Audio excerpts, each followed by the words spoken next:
Hello दोस्तों, आज हम लोग चैप्टर वाइज जीके जीएस का जो सीरीज चल रहा है उसमें हम लोग हिस्ट्री में आधुनिक भारत का भारतीय राष्ट्रीय आंदोलन का तृतीय चरण को पढ़ने वाले हैं। ठीक है, और इसमें हम लोग वन लाइनर क्वेश्चन को पढ़ेंगे। तो चलिए शुरू करते हैं। भारतीय राष्ट्रीय आंदोलन का तृतीय चरण 1919 से 1947 ईस्वी तक चला। भारतीय राष्ट्रीय आंदोलन का तृतीय चरण गांधी युग के नाम से जाना जाता है। ठीक है, 9 जनवरी 1915 में गांधी जी दक्षिण अफ्रीका से भारत लौटे और गोपाल कृष्ण गोखले को अपना राजनीतिक गुरु बनाया था। किसको राजनीतिक गुरु बनाया था? तो गोपाल कृष्ण गोखले को अपना राजनीतिक गुरु बनाया था। गोपाल कृष्ण गोखले के राजनीतिक गुरु महादेव गोविंद रनाडे थे। महात्मा गांधी 1893 ईस्वी में एक गुजराती व्यापारी दादा अब्दुल्ला का मुकदमा लड़ने के लिए दक्षिण अफ्रीका में डरबन गए थे। महात्मा गांधी दक्षिण अफ्रीका में 21 वर्षों तक रहे थे। गांधी जी ने 1904 ईस्वी में फिनिक्स फॉर्म की स्थापना डरबन में की थी। फिनिक्स फॉर्म की स्थापना डरबन में महात्मा गांधी ने किया था। ठीक है, गांधी जी की दृष्टि में अहिंसा का अर्थ है सत्य की प्राप्ति की रास्ता, इसे ही रामराज्य कहते हैं। महात्मा गांधी का जन्म 2 अक्टूबर 1869 ईस्वी को गुजरात के पोरबंदर में हुआ था। इनका विवाह 13 वर्ष की आयु में कस्तूरबा गांधी से हुआ था। ठीक है, गांधी जी ने 1916 ईस्वी में अहमदाबाद में साबरमती आश्रम की स्थापना की थी। शुरू में गांधी जी ने ब्रिटिश सरकारों के युद्ध प्रयासों में सहायता की, जिसके परिणाम स्वरूप ब्रिटिश सरकार ने उन्हें केसर या हिंद की उपाधि दी थी। ठीक है, गांधी जी ने भारत में सत्याग्रह का पहला प्रयोग 1917 ईस्वी में चंपारण बिहार में किया था। ठीक है, गांधी जी ने भारत में सत्याग्रह का पहला प्रयोग कहाँ पे किया था? तो चंपारण में किया था। और कब किया था? तो 1917 ईस्वी में किया था। ठीक है, भारत में 1917 से 18 ईस्वी में गांधी जी ने चंपारण किसान आंदोलन, खेड़ा किसान आंदोलन और अहमदाबाद मजदूर आंदोलन का सफल नेतृत्व किया था। 3 आंदोलन किए थे, चंपारण किसान आंदोलन, उसके बाद खेड़ा आंदोलन, उसके बाद अहमदाबाद मिल मजदूर आंदोलन को सफल नेतृत्व किया था। ठीक है, महात्मा गांधी रस्किन बॉन्ड की पुस्तक अनटू द लास्ट से बहुत प्रभावित थे। रॉलेट एक्ट 1919, यह अधिनियम सर सिडनी रॉलेट की अध्यक्षता में सेडिशन कमेटी की सिफारिशों के आधार पर पारित किया गया था।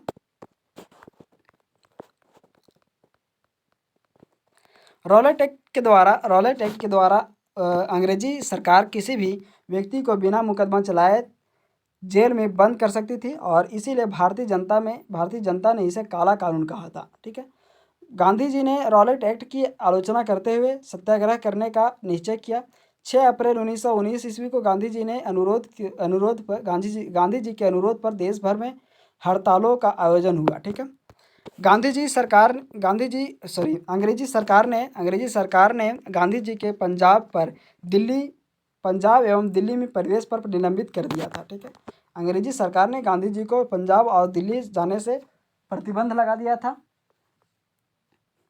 9 अप्रैल 1919 को गांधी जी ने दिल्ली में प्रवेश करने के साथ ही गिरफ्तार कर लिया गया था। ठीक है, इससे जनता में आक्रोश बढ़ गई और इसीलिए गांधी जी को बम्बई ले जाकर रिहा कर दिया गया, परंतु जनता का आक्रोश कम नहीं हुआ था। ठीक है, जलियांवाला बाग हत्याकांड 1919 ईस्वी को हुआ था।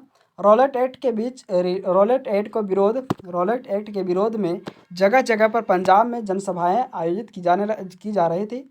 ठीक है, जगह जगह पर पंजाब में जनसभाएं आयोजित की जा रही थी। इस दौरान ब्रिटिश सरकार ने पंजाब के लोकप्रिय नेता डॉक्टर सैफुद्दीन किचलू तथा डॉक्टर सत्यपाल को गिरफ्तार कर लिया गया। इसीलिए इसी गिरफ्तारी का विरोध करने के लिए 13 अप्रैल 1919 ईस्वी को जनसभा अमृतसर में जलियांवाला बाग में आयोजित की गई थी। ठीक है, जलियांवाला बाग में आयोजित किया गया था 13 अप्रैल 1919 ईस्वी को।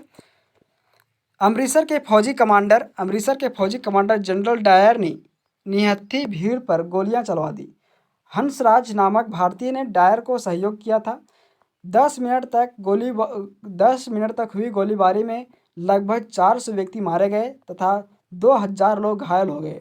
व्यासराय की कार्यकारिणी के सदस्य शंकर नायर ने भी त्याग पत्र दे दिया। ठीक है, इस हत्याकांड के विरोध में रविंद्रनाथ टैगोर ने नाइट की उपाधि वापस कर दिया था। ठीक है, नाइटहुड की उपाधि वापस कर दिया था रविंद्रनाथ टैगोर ने। इस हत्याकांड की जांच हंटर आयोग ने की थी। हंटर आयोग ने जनरल डायर के कृत्य को वैध बताया था। खिलाफत आंदोलन 1919 से 1921 ईस्वी तक चला। खिलाफत आंदोलन शौकत अली तथा मोहम्मद अली ने 1919 ईस्वी में शुरू किया था। यह आंदोलन तुर्की के खलीफा का अंग्रेजों द्वारा अपमान किए जाने के कारण हुआ था। ठीक है, इस आंदोलन को महात्मा गांधी का समर्थन भी प्राप्त था। असहयोग आंदोलन 1 अगस्त 1920 ईस्वी को चला था। 1920 ईस्वी के कांग्रेस के नागपुर अधिवेशन में असहयोग प्रस्ताव चित्तरंजन दास ने प्रस्तावित किया था। किसने प्रस्तावित किया था? तो चित्तरंजन दास ने प्रस्तावित किया था। गांधी द्वारा 1 अगस्त 1920 ईस्वी को असहयोग आंदोलन शुरू कर दिया गया।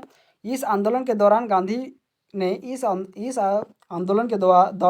गांधी ने अपनी केसर ए हिंद की उपाधि भी वापस कर दी। 4 फरवरी 1922 ईस्वी को गोरखपुर जिले के चौरी चौरा नामक स्थान पर आंदोलनकारी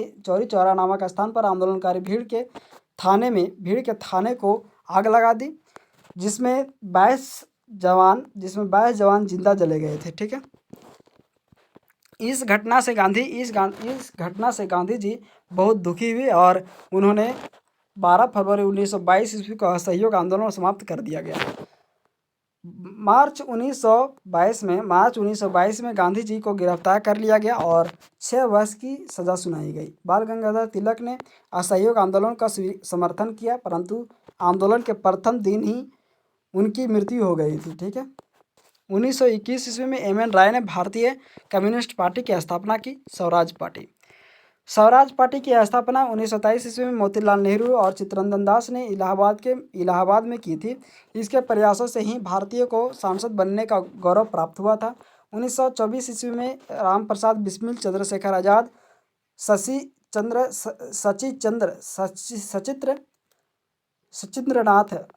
सचिंद्रनाथ सन्याल ने हिंदुस्तान रिपब्लिक एसोसिएशन की स्थापना कानपुर में किया था। ठीक है, काकोरी कांड यह घटना 9 अगस्त 1925 को काकोरी नामक स्थान पर हुई थी, जिसमें एक ट्रेन में सरकारी खजाने को लूटा गया। इस घटना में 29 लोगों को अभियुक्त बनाया गया, जिसमें राम प्रसाद बिस्मिल, राजेंद्र लोहड़ी, अशफाक उल्ला खान और रोशन लाल को फांसी दिया गया था। ठीक है, 1928 में चंद्रशेखर आज़ाद ने हिंदुस्तान सोशलिस्ट रिपब्लिकन एसोसिएशन की स्थापना दिल्ली में की थी। 1928 ईस्वी में भगत सिंह, चंद्रशेखर आज़ाद और राजगुरु ने पुलिस अधिकारी सैंडर्स की लाहौर में हत्या कर दी। उन्होंने लाला लाजपत राय का बदला लिया था। 8 अप्रैल 1929 को भगत सिंह और बटुकेश्वर दत्त ने केंद्रीय विधानमंडल में बम फेंका तथा भगत सिंह ने इंकलाब जिंदाबाद का नारा दिया था। 23 मार्च 1931 को भगत सिंह, सुखदेव और राजगुरु को अंग्रेजों द्वारा फांसी दे दी गई थी। 27 फरवरी 1931 ईस्वी को इस संगठन के बचे एकमात्र सदस्य चंद्रशेखर आज़ाद इलाहाबाद के अल्फ्रेड पार्क में पुलिस से मुठभेड़ में शहीद हो गए और राजद्रोह के आरोप में 1934 में सूर्य सेन को फांसी दे दी गई थी। नोट: कुछ समय पूर्व उत्तर प्रदेश सरकार द्वारा भारत के स्वतंत्र संग्राम के इतिहास के एक महत्वपूर्ण अध्याय काकोरी कांड का नाम बदलकर काकोरी ट्रेन एक्शन कर दिया गया। साइमन कमीशन 1927 में जॉन साइमन कमीशन 1927 में सर जॉन साइमन की अध्यक्षता में एक आयोग गठित हुआ, जिसमें कोई भी भारतीय सदस्य नहीं था। लॉर्ड इरविन के सुझाव पर भारतीयों को साइमन कमीशन से बाहर रखा गया था। कांग्रेस ने इसका बहिष्कार किया। जहाँ यह आयोग गया वहाँ उसको काले झंडे से दिखाए गए थे। 1928 में साइमन कमीशन का विरोध करते हुए 1928 में साइमन कमीशन का विरोध करते समय पुलिस की लाठी लगने से लाला लाजपत राय की मृत्यु हो गई और साइमन कमीशन ने अपनी रिपोर्ट मई 1930 ईस्वी में दे दी थी। ठीक है। नेहरू रिपोर्ट साइमन कमीशन का बहिष्कार करने पर लॉर्ड कर्जन ने भारतीयों को संविधान बनाने की चुनौती दी। भारतीय नेताओं ने इस चुनौती को स्वीकार कर लिया और तथा इसके बाद दिल्ली में एक सम्मेलन का आयोजन हुआ। इसके अध्यक्ष पंडित मोतीलाल नेहरू थे। इसके अध्यक्षता में एक 7 सदस्य समिति बनाई गई। इस समिति ने 28 अगस्त 1928 को एक रिपोर्ट पेश की जिसे नेहरू रिपोर्ट के नाम से जाना जाता है। जिन्ना फार्मूला मुस्लिम लीग के नेता मोहम्मद अली जिन्ना ने नेहरू रिपोर्ट में मुसलमानों के लिए प्रथम निर्वाचक मंडल की सुविधा न दिए जाने के कारण मुसलमानों की 14 मांगों का प्रपत्र जारी किया, जिसे भारतीय इतिहास में जिन्ना का 14 सूत्री फार्मूला कहा जाता है। ठीक है। कांग्रेस का लाहौर अधिवेशन 31 दिसंबर 1929 को आयोजित किया गया। इस अधिवेशन के अध्यक्ष पंडित जवाहरलाल नेहरू थे। उन्होंने नेहरू रिपोर्ट को निरस्त घोषित कर दिया और उन्होंने पूर्ण स्वराज की मांग रखी। सविनय अवज्ञा आंदोलन महात्मा गांधी ने 1930 ईस्वी में लागू किया था। 12 मार्च 1930 को महात्मा गांधी ने ऐतिहासिक नमक सत्याग्रह आंदोलन प्रारंभ कर दिया। इसे दांडी यात्रा भी कहते हैं। गांधी जी ने साबरमती आश्रम में अपने 78 अनुयायियों के साथ दांडी मार्च किया था। ठीक है। 24 दिन के लंबी यात्रा के पश्चात 6 अप्रैल 1930 को दांडी में गांधी ने नमक कानून तोड़ दिया और यहीं से सविनय अवज्ञा आंदोलन प्रारंभ हुआ। ठीक है। नमक कानून के उल्लंघन पर गांधी जी को गिरफ्तार कर लिया गया तथा यरवदा जेल में भेज दिया गया था। इसके बाद आंदोलन का नेतृत्व अब्बास तैयब जी ने किया था। वेब मिलर एक अमेरिकी पत्रकार था जिसको दांडी मार्च के समय साबरमती आश्रम में गांधी जी ने ठहराया हुआ था। खुदाई खिदमतगार लाल कुर्ती आंदोलन लाल कुर्ती आंदोलन अब्दुल गफ्फार खान ने शुरू किया था। इस आंदोलन के माध्यम से खान अब्दुल गफ्फार खान ने सविनय अवज्ञा आंदोलन को सहयोग दिया था।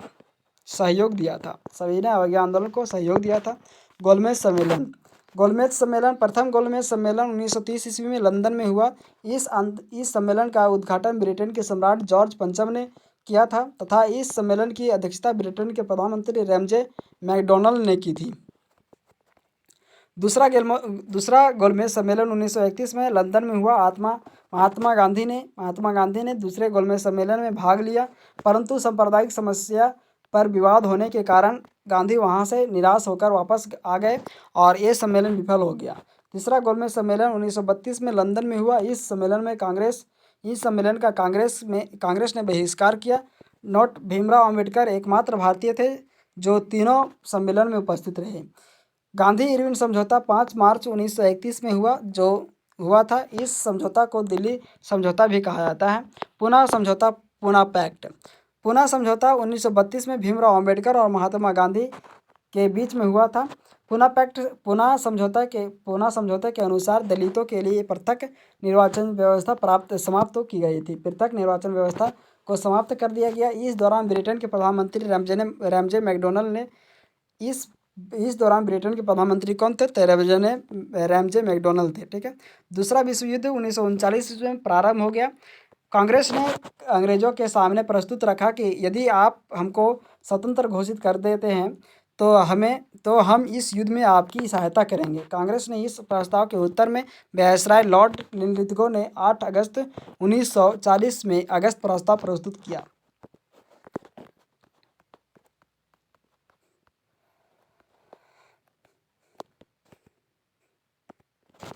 पाकिस्तान शब्द का जनक इंग्लैंड के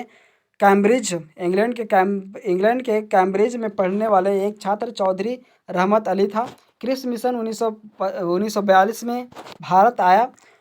कांग्रेस और मुस्लिम लीग दोनों ने इस मिशन को अस्वीकार कर दिया था। भारत छोड़ो आंदोलन नेक्स्ट वीडियो में पढ़ेंगे। तो धन्यवाद दोस्तों, ऐसे ही वीडियो के अपडेट पाने के लिए सब्सक्राइब करें हमारे चैनल एंड टाइम अपडेट को, लाइक एंड शेयर करें। धन्यवाद।